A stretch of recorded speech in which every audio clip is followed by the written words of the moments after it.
Começamos estudando limites laterais e agora vamos estudar o limite bilateral.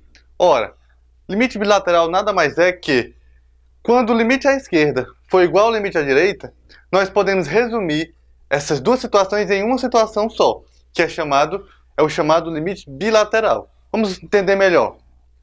Suponha que f de x esteja definida com seu domínio em um intervalo contendo A, exceto possivelmente quando a abscissa for A. O que é que isso aqui significa?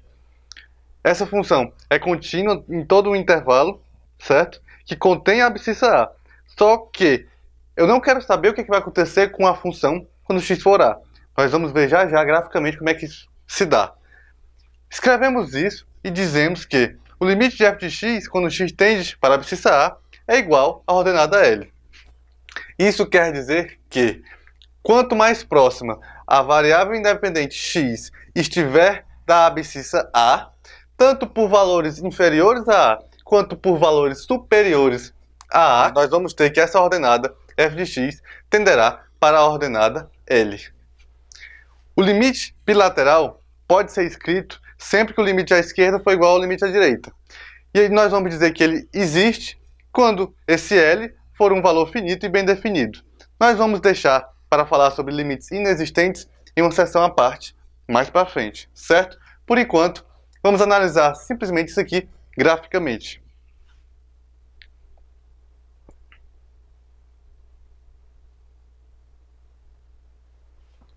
Eu gostaria de lhe lembrar que uma função, para que ela seja bem definida, ela precisa de três coisas, pelo menos. Uma função precisa de um domínio,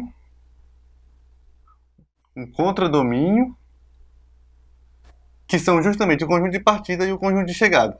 Sendo que cada valor contido no domínio tem que ter obrigatoriamente uma imagem pertencente ao contradomínio. O que é a imagem? Imagem é o subconjunto pertencente ao contradomínio que sempre possui um valor associado no domínio, certo? Então esse aqui é o subconjunto que nós vamos chamar de imagem. Sendo que a imagem ela é determinada justamente pelo domínio e pela lei de formação. Perceba o seguinte, f de x igual a x, isso aqui é uma lei de formação.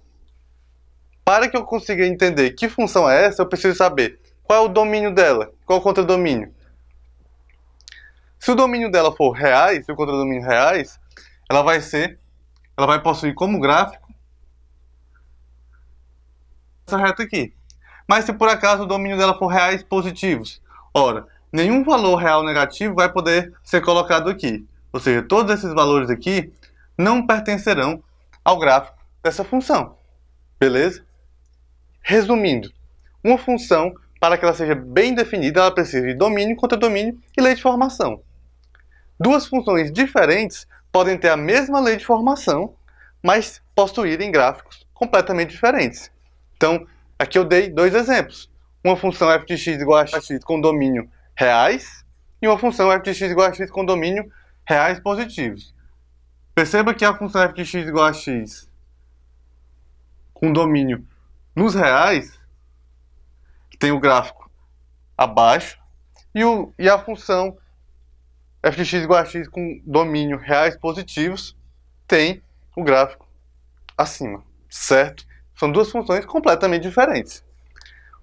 Em sabendo disso, agora nós podemos compreender facilmente o que é o limite bilateral e o que é uma função contínua. Vamos ver aqui.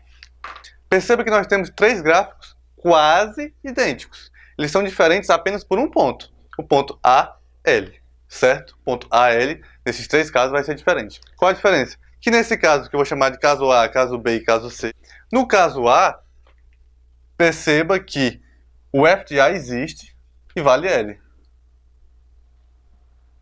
No caso B, perceba que o f de A também existe, mas é diferente de L. F de A é diferente de L. E perceba que no terceiro caso, f de A nem sequer existe. Porém, como eu já alertei vocês anteriormente, o limite de f de x quando x tende a A não quer saber qual o valor de f de A. Ele não quer saber. Pode até ser que o f de A nem exista. Perceba que nos três casos, o limite de f de x quando x tender a A, ou seja, quando x tender a A tanto pela esquerda como pela direita, vai ser o mesmo valor, vai valer L. Então, foi para isso que o limite foi criado, para resolver um problema que o f de A não conseguia resolver, certo? Então, fechando aqui, perceba que independentemente do que ocorra com o gráfico da função f, quando a abscissa for A, o limite à esquerda será igual ao limite à direita, que será chamado de limite bilateral e valerá sempre L nesses três casos acima. Todavia, o f de A no primeiro caso vale L, o f de A no segundo caso é diferente de L, nesse caso aqui menor, mas poderia ser maior, e no terceiro caso o f de A nem sequer existe. Fazendo um paralelo com o que eu tinha explicado aqui, nós temos três funções quase idênticas, exceto por um ponto. Isso vai fazer toda a diferença na análise de funções com cálculo diferencial integral, especialmente nesse capítulo, análise de funções a partir de limites, que nós veremos nos próximos tópicos. Certo? Até mais!